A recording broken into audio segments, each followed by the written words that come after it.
Hey, yo, turn me up. Louder than a motherfucker. Yeah, thought I was finished, huh? Thought the game buried me alive. Nah, nigga, I just took a nap.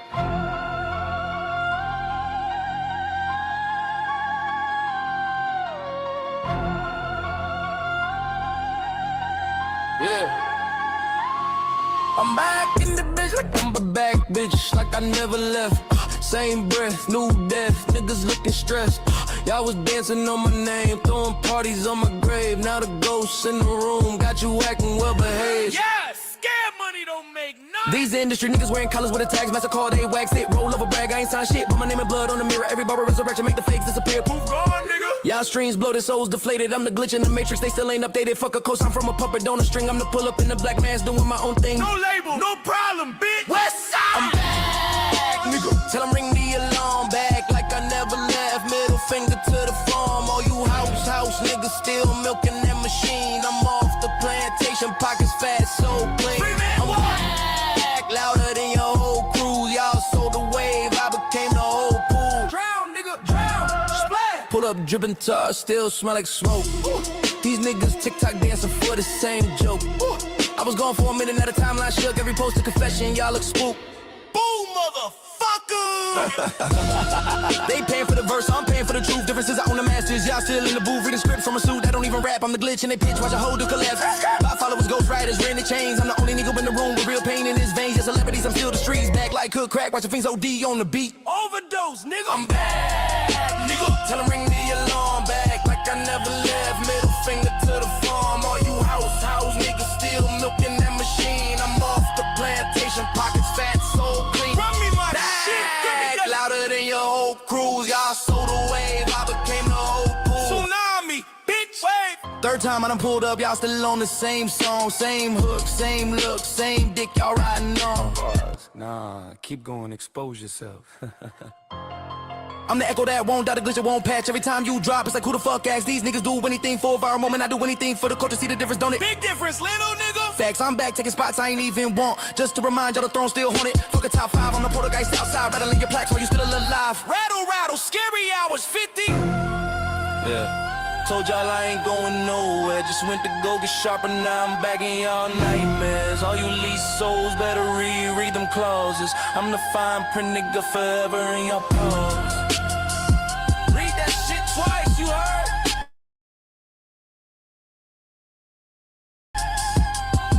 We out. But I'm still here.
Let's just start with the talking points. Let's join the members of the press and the influencers, okay? Here's what we're saying. Let's be influenced. Talking points. There's a bigger mission at bay. We need to focus on a larger, bigger mission. Another talking point. It's going to ruin the trial. If you guys keep thinking that things don't make sense, you could ruin the case. And the final stop, of course, in these talking points is this is an illness, right? There's something wrong with you at home if you don't find what we are telling you to be true. Trust us, okay? You're mentally unwell. What we are looking at right now is a badly run PR campaign. I am saying that it is badly run because it's recognizable. A good PR campaign is not recognizable. A bad PR campaign is an obvious one. And I am going to request respectfully, I know it's not going to be honored, I'm going to respectfully request that all of these Agent Smiths in this obvious matrix just stop, okay?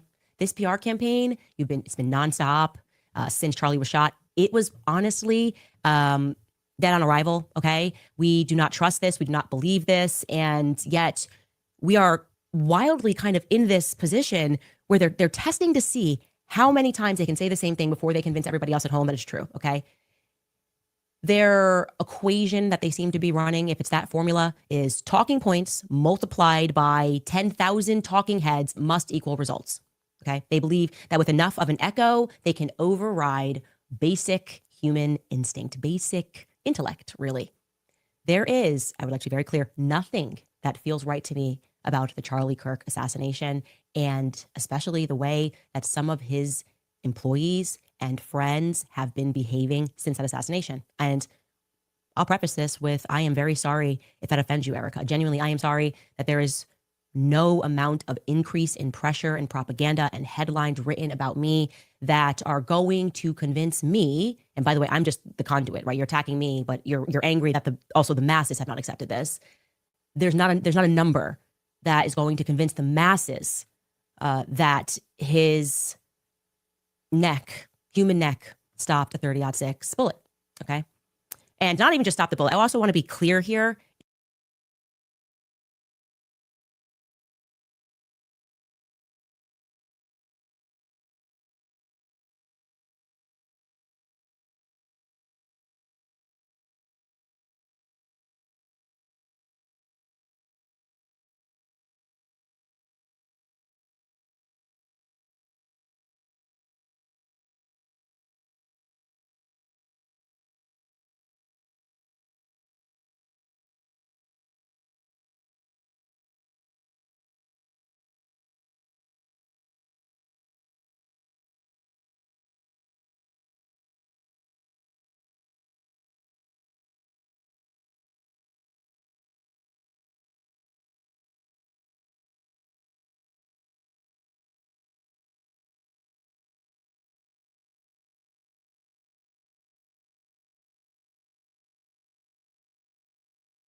My mic has been muted this entire time, bro.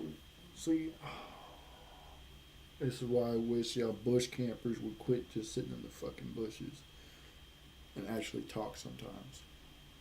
But I'm not even going to go over everything I said before.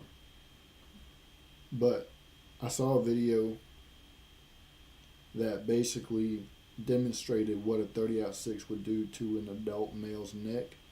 And it does not add up to what happened to Charlie. It doesn't. So that idea has been completely ruled out. It was at least maybe a 9 mil or 22. Or it could have even been a 45. Who knows? But yeah, that's what I think. It's not just that they're saying that it ricocheted and it stops, and this would maybe be the first time in human history. And please, if you do know a story, you got an old article, I don't care where it's from, if you saved a newspaper article from the early 1900s in your family of an example, I don't think that bullet existed then, but like of a 30-06 being stopped by a human neck, please present it. I'd like to show that it is possible, right? It is actually, this happened one time down in Texas, it's possible. But not only are they saying that they stopped it, but I want to remind you that there was minimal damage to the front of Charlie's neck as well, okay? There was minimal damage to the front of Charlie's neck as well. So it didn't even cause a lot of, damage as it went in. It just cleanly went in and then ricocheted downward into his stomach. I'm frustrated, obviously, for a lot of reasons, but Erica's that's now being teased the interview with Barry Weiss, it's being termed a town hall. And Barry is obviously just a Tel Aviv agent. Her entire background story, her rise, her studying in Tel Aviv, her family ties, the hand of Midas pulling her through the ranks a la Jeffrey Epstein. Despite her sub-average intelligence, she's not interesting. She somehow becomes a chief over at CBS News. Right? This actually, what I'm saying about Barry Weiss, this gets into Tucker's quote unquote problematic speech at SAS when he jumped on stage and basically asked that question. How are all of these subpar people becoming billionaires? The rest of us have to work forever. They're not interesting. They're not talented. And they just seemingly are just getting all of this money and opportunities offered to them. This is clearly not a meritocracy that we're living under. It feels more like, and I'm saying this, more like a cartel. Okay, Barry Weiss is actually one of the people that we should study when it comes to being unimpressive and just getting handouts anyways. It's like welfare. I feel like she's on welfare. Like we all have to work and she gets promoted. And she's going to be unimpressive in this clip because that's her default. She can't even convincingly ask the prepared, loaded question that she is going to deliver to Erica. And this question, like I said, has likely, by the way, been reviewed and marked up by lawyers, but she still is not even convincing despite having it ahead of time in this delivery. Take a listen. The podcaster Candace Owens, okay? At one time, a friend of Charlie's, at one time, an employee of Turning Point. She has been one of the main peddlers of these conspiracies, and she is making a huge amount of money on it. She is building her business off of these lies.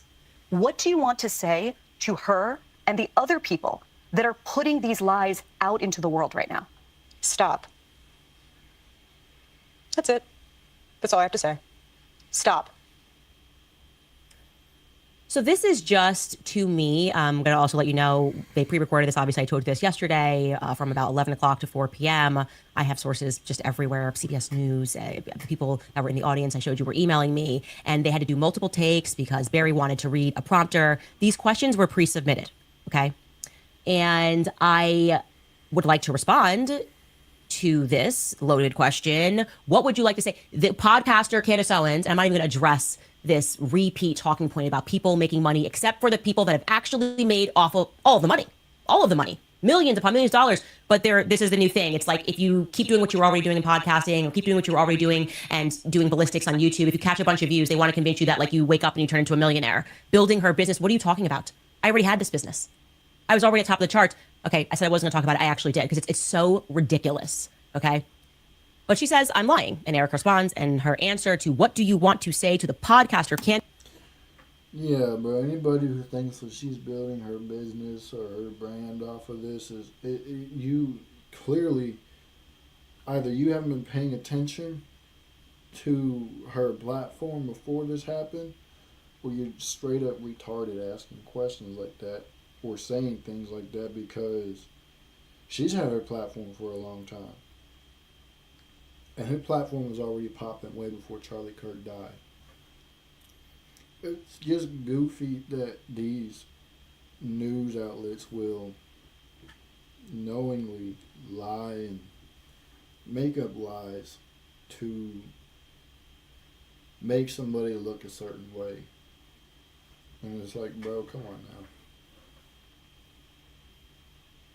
I remember a time when journalists were legally required to report nothing but the truth, and if they didn't, they were,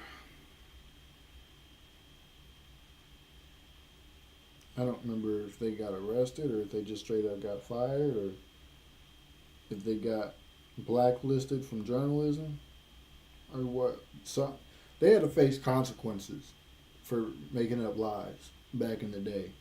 Now they can just say whatever they want and nobody cares. That's something that Trump needs to undo. This Owens, who is lying, is stop. So Erica would like me to stop lying. And I would like to honor that, okay? I can only honor that if Erica is more explicit in terms of what I have lied about. What did I lie about? It's just incredible. There have this opportunity. The questions have been, you could just start like going through them. Maybe they will. By the way, it's coming out on Saturday. Maybe I've made a mistake somewhere and I'm happy. I want to correct that, right? I'm not interested. My goal is not to tell lies. It is obviously plausible that I have made mistakes. I've reviewed these lists that we've put together and I can't find the lie, okay? The lies that I find are coming out of Turning Point USA. Okay, and here are some of those lies. You know, Mikey had blood all over him. Okay, Mikey has offered that his dad was confused. I'll accept that. Oh, I didn't lie about that. Rob McCoy lied. His father also said he called his father first. Maybe Rob McCoy was confused. Mikey being a hero for walking away doesn't feel honest. Charlie's neck stopping a 30-06 bullet because he ate healthy and had strong bones. It was a modern day Christian miracle. That feels like a pretty big lie. Okay. Charlie never wavered in his support for Israel was a nasty lie. Maybe Barry wanted prep. Like, what do you want to say to the people that literally lied about what Charlie was living through in the last weeks of his life? And that's crazy when you can literally pull up receipts about your own people who are in your own camp are the ones that are lying. When you can pull up receipts that your people in your own camp are the ones that are lying, when you try to say that somebody else is lying, that's insane. And guess what? They won't say nothing about it. They won't. Stop, Josh Hammer. Stop, even Netanyahu. No, I'm sorry. Barry Weiss is here. We're not going to get to that. Charlie was a committed evangelical who only liked Catholic architecture. Did I lie about that? Nope. Turning Point USA lied about that. And I was attacked for telling me, I'm attacked for catching the lies. We'll get to that later. That's their new method. Once first they accuse me of lying, then I prove I'm not lying. And then their strategy is to attack me for telling the truth and saying, how dare you reveal a personal text message to defend yourself from being called a liar. We can keep going here. Has any of this been clarified? Ben Shapiro said they never had any bad blood between them. I proved that was not true. Again, that also came from a little PR. Alex Clark pulling that move. Next page, Terrell Farnsworth was told to remove that SD card by police. That was not true. Terrell Farnsworth personally told me that was not true. Terrell removed the SD cards because people were stealing hats. Again, not what Terrell Farnsworth himself told me. And also doesn't make any logical sense because if you were worried about theft, you would have taken the cameras and not just the SD card, particularly from the camera behind his head, as opposed to the cameras that were in front of him. Lie. Charlie established a Doge and it was not unusual. That's a lie. It was unusual. Doge didn't even exist prior to Elon Musk making that a thing about government accountability.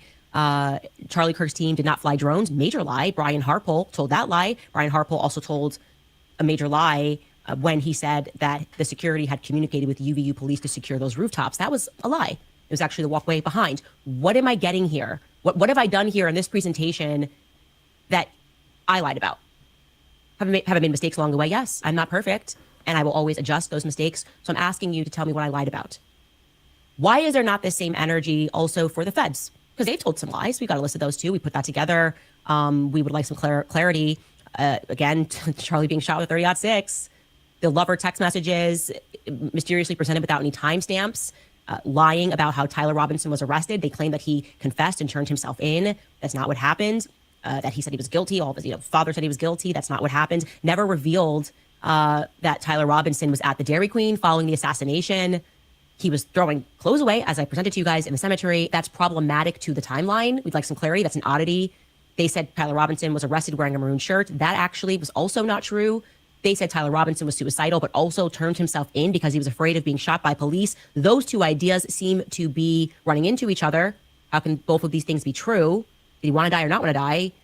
Maybe there's an explanation. It's definitely odd. And the footage mysteriously missing of Tyler Robinson turning himself in. And then, of course, there's just like things that we can't get answers to, which is the Egyptian planes, tracking Charlie, following Erica throughout years. Instead, they're laughing at these things. So what am I lying about? Explicitly lying about? Not made a molecular... Oh, there's so much wrong with with the quote-unquote official investigation. With the quote-unquote official story. It's like they're trying so hard to just pin it on Tyler Robinson. Almost because the feds know that it was a hit. Whether it was by the CIA, whether it was by Israel, whether it was by fucking even France, Germany, whether it was by anybody, doesn't matter who it was by. It's almost like the feds know that it was a hit, they were filled in on it, and they're trying so hard to just pin it on Tyler Robinson and let it be like that. That's what it sounds like. or a minor mistake. Because I've never heard of a story that has this many holes in its investigation like this. Never have. A time zone wrong. And that's like, she lied. The plane left a couple of hours earlier. Maybe somewhere I made a mistake on a timeline of Charlie being here on this day when he's actually there on that day. But I'm talking like, where am I lying? Because like I would like to stop if you can tell me. Okay? And maybe they will. Maybe we'll get to that on Saturday. And by the way, to be clear, I am also telling the truth. It's not my opinion that these questions were pre-selected. It's a fact. It's a fact. I said we have insiders. The questions were pre-selected. And one of the pre-selected questions was for Erica, and this will come out on Saturday, setting the stage for her to condemn anti-Semitism, to which she responds and speaks about, as I told you yesterday, how Turning Point will be hosting a Shabbat dinner. And in case the direction of travel for CBS under the stewardship of Barry Weiss is not clear, they even brought in, during this town hall, the father of the young woman who was shot in D.C. at the Jewish Museum. I think that was an IDF soldier. I might be wrong about that. They also brought out Hunter Kozak, who asked the last question to Charlie Kirk. They filled the audience with people selected by CBS, college Republicans, with questions selected by CBS. So it just is objectively a controlled and a managed situation, controlled and a managed conversation, if you will. But you can predict this. If you are at home this Saturday and you watch this and you're just, a regular old person around the world and you go, this feels really scripted. The influencers are going to come out and they're going to mark you as evil, demonic even. How dare you? Question, what? Are you kidding me? This is like, you're not allowed to say that this feels scripted ever, even though this entire thing since September 10th feels scripted to me. But that's not it. Okay, we're going to get more because Erica also sat down with Glenn Beck of Blaze TV. Now, again, this is all I ain't heard the name Glenn Beck in a long time, boy. a part of a PR blitz for Charlie's upcoming book on honoring the Shabbat, which I'm not going to be doing because I'm Christian. So I'd like to already just say no. Okay. Anyways, Glenn Beck's interview has a bunch of high points, if you will. Foremost, Erica stressing that she believes that the truth is clear. Take a listen. I don't know how you handle this, Eric. I don't know how to be dragged into, you were involved in the death and all this crazy, evil stuff. Oh, it's sick. God bless you. It's sick. God bless you. Am I tripping? Or is her face like white? Like white? Like whiter than her neck? Or is that just the lighting and I'm tripping? I don't know. They said, what looks good, Sandara said, it's like a great unveiling. What they don't realize is Candace has been building a movement from the ground up for the last 3 months with the investigation. Candace has been building a movement since way before Charlie Kirk died. And it's only just gotten even bigger since then. It is. My family means everything to me. Turning Point USA has always been in our life and has always been so good to Charlie, and Charlie was good to his team. Everyone loved Charlie. Yeah. I get that. Everyone wants an answer to this evil. And sometimes the answer is very clear. Yeah. The truth is very clear. So I just want to say to, first and foremost, Glenn setting that question up, I can't find, to this day, because this just feels to me to be like the ultimate strawman, any commentator that has explicitly accused Erica of killing Charlie Kirk. I've seen psychological manipulation of influencers trying to say that if you critique Turning Point, that's akin to accusing Charlie Kirk of Erica Kirk of killing her husband, which is utterly ridiculous.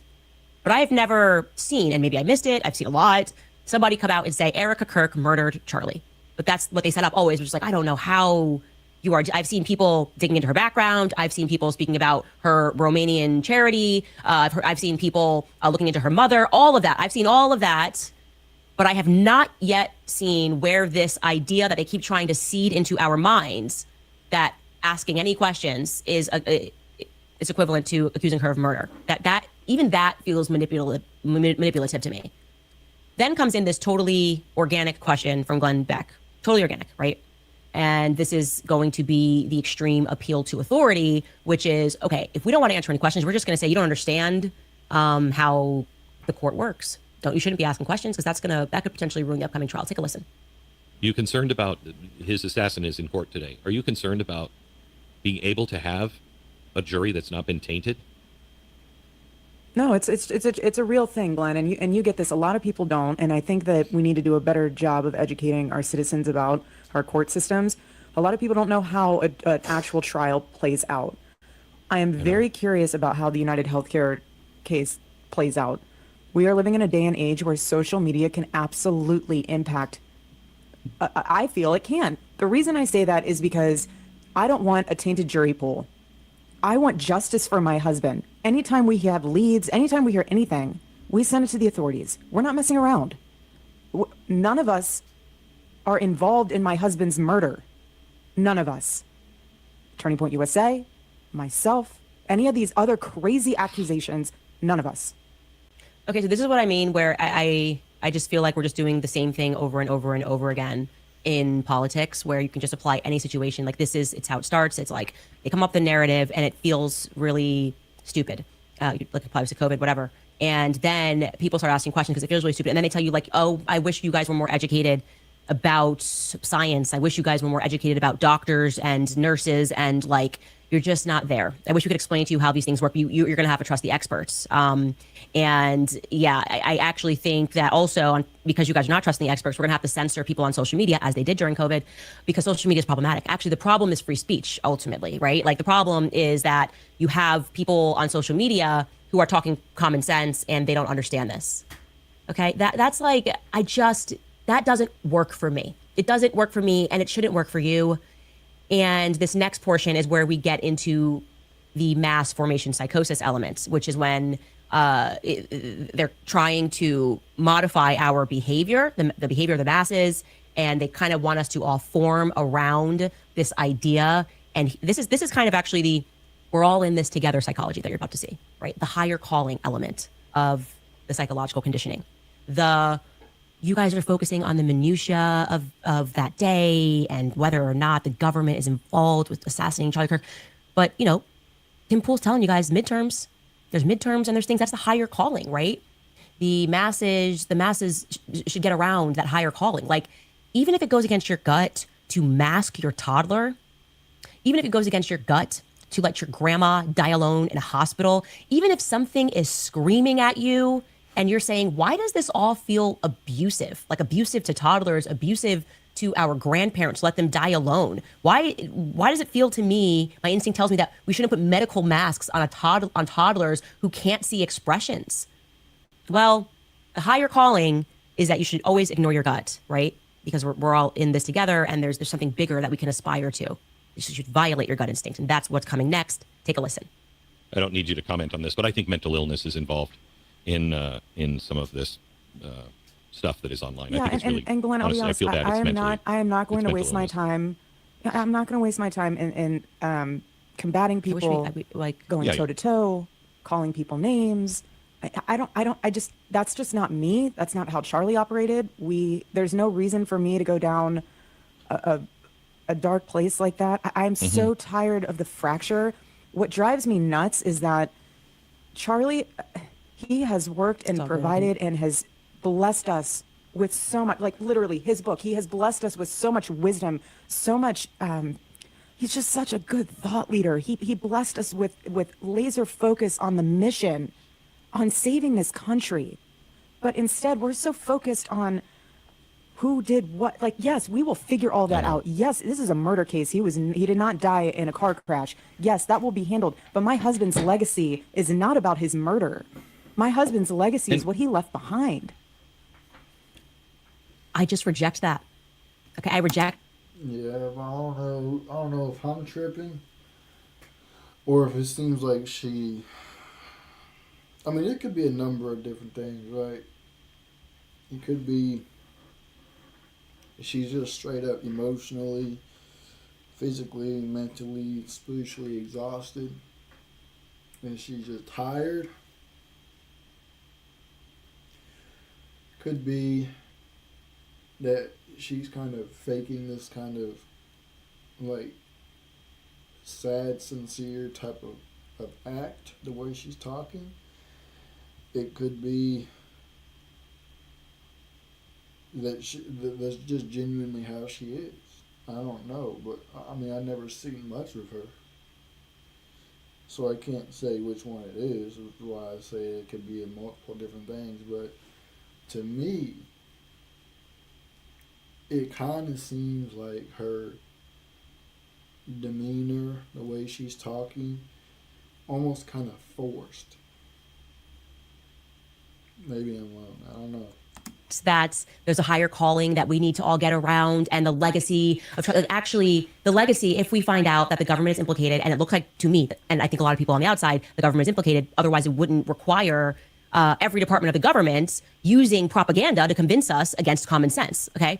And if we find out that the government is implicated, then actually his legacy is going to be a person who gave all of himself to helping people get elected, all of himself to this political machine, was ultimately killed by it. And I think that matters to a lot of people. And I think it's obvious it matters to a lot of people because what feels like $1 billion campaign of propaganda against it doesn't seem to be working. There is something very big that we are very close to unpacking here.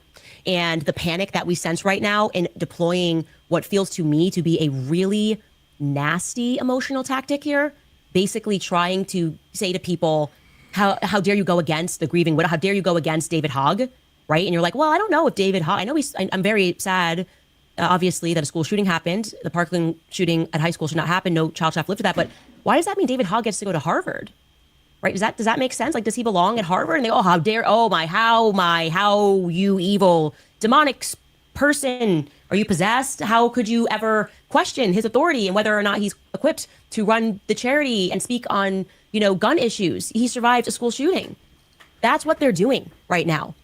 And I want to also say that why I don't love these interviews, and I say this with great deference to Erica. And in the beginning with some of these interviews, I said, look, like, of course, they're going to want to make sure they screen these questions. Like, she's going through a lot. Like, she's transitioning, she's doing this. I was like, I wouldn't want to be in her position. We're 3 months in now.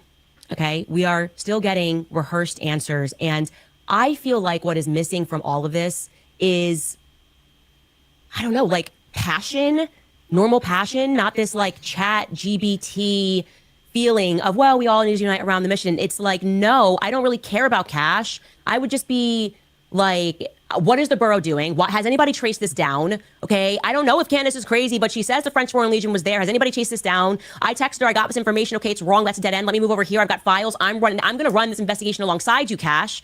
And I don't know what he's doing. I want like one critique of the FBI, one critique of anything which the public is saying is worthy of critique. Like, it's almost like you're dressing down public perception. Like, people think that you can have enough money to just cut over people's gut instincts. That's what it is. It feels like we're so rich, you don't have the right to think. Okay? We are rich enough to remove that. So stop thinking. The elites are here. It feels elite. That's why I hate this. It feels elite. It feels... That's like what I said.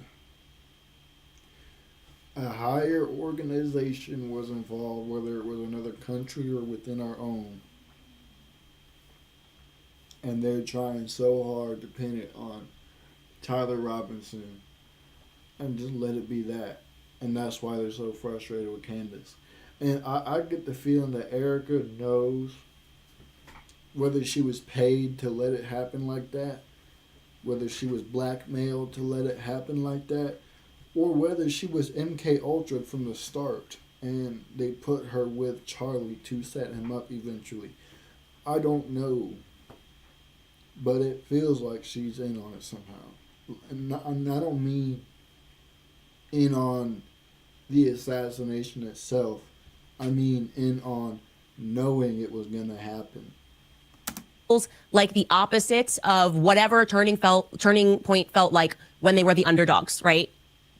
This entire presentation is elite. I'm on CBS stage with pre-packed questions and Barry Weiss, and I obviously have rehearsed this answer because I got these questions ahead of time. I obviously know I'm going to get asked this, so I'm going to do, like, I don't even like, and this is a fact, You can ask anybody who's ever interviewed me. I never ask for questions ahead of time. I don't want to know. I don't want to know the direction it's going into. I never give them anything. I never say we can't talk about this. Nothing's off record, because even getting questions ahead to me, preparing answers feels fake and gay, right? That just feels rehearsed, because it is. It has to be rehearsed. You have questions ahead of time. And at this stage, I don't like it. I don't like it. I want something that feels anywhere where it feels authentic. Like one question mark that you have, you're like, oh, like I'd like you to be like, I don't know about those text messages. I think Tyler Robinson pulled the trigger. Oh, the text messages are weird. It's just, I trust my team. My team is amazing. And my favorite date is April 24th, because it's not too hot and it's not too cold. And all you need is a light jacket. Like it feels fake. It does. I'm sorry. And I am still interested in getting basic answers to our questions. I don't accept that that's somehow going to ruin the court case, because that's a nonsense. You cannot logically explain to the public how letting us see Mikey McCoy's phone records, just one example, if that's really causing you so much grief. Here they are. Here's who we called on that day and for how long. How would that implicate, how would that frustrate your lawyer's efforts? How would... Because it would reveal the fact that it was an inside job, and or it was a job done by a higher organization, and he was calling them, hey, it's done, and the boy's shot. Could the current court case and the jury pool be impacted if you answered about why these Egyptian planes, why it's a statistical anomaly for these Egyptian planes to be surrounding Turning Point USA, Faith, events, you and Charlie this many times? How would that impact? And again, I'm a gut player. It's common sense. So forgive me for not being elite enough and educated enough and expert enough to understand how it would impact things. Explain it to me like I'm not a legal expert, like I don't trust legal experts. I think they're all full of shit. Explain it to me that way. It's not tracking. It's not tracking. And I get it. It's me against the whole world. Actually, it's not. It's me against the elites. We've done this a lot of times. Like I said, Ukraine, COVID, there's a formula here. There's a pattern here. If all of the mainstream apparatus and all of the influencers are pushing something and calling the other thing evil, we're probably about 2 years away from them all then apologizing and being like, I just got it wrong. I shouldn't have told you to get the vaccine. It's a pattern that I've noticed. So I'm going to stick with saying that what happened on September 10th, we are not getting the truth about. We will be back after a few messages from our sponsors. All right, you guys, That's 100% facts. Unfortunately, we live in a world that's full of corruption, full of bullshit, full of elite people who feel like they can control the narrative and control what society sees and thinks and feels and eats and wears and doesn't wear, and who they fuck, who they marry, who they are. And it's just like, this is what happens when the wrong people get in control. This is what happens when the wrong people get in control. And now we are dealing with the repercussions of said wrong people getting in control. Because the average people, the common citizens, have allowed it to happen by remaining blind and blindly voting people in and blindly following the shepherd to the slaughterhouse and just all this extra stuff, bro. And this is why it's happening now. And now it's run rampant. And now anybody who speaks out against it, they die. It's tough. That is tough.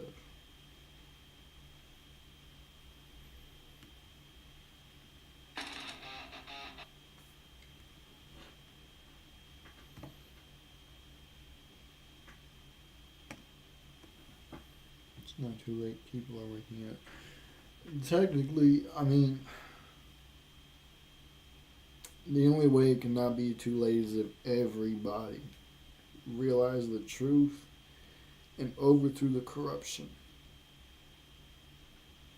But unfortunately, you always have those dumbasses who believe the lies of the media will do whatever they tell them. And that's just how it is, bro. You always gonna have those people. There's nothing you can do about that. You try to show them the truth, but a lot of times they're so damn brainwashed that they're gonna fight you. So anyways, with that being said, man, I appreciate y'all for tapping in. I don't know if y'all can tell or not, but I'm starting to catch a cold, getting a little sick. If y'all can hear my voice, and I ain't feeling too hot. So with that being said, make sure y'all share it with your friends, your families, your mummies, your aunties, your grannies, and everybody else y'all know. I'm gonna get this outro up and dib, y'all. Peace.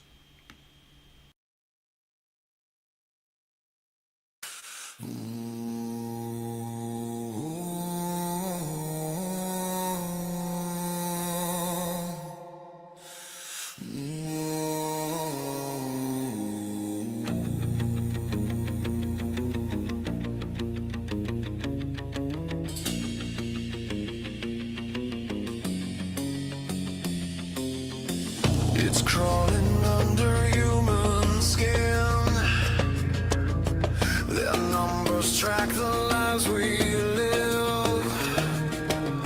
You hear the silence call your name, but you don't see the hidden chains.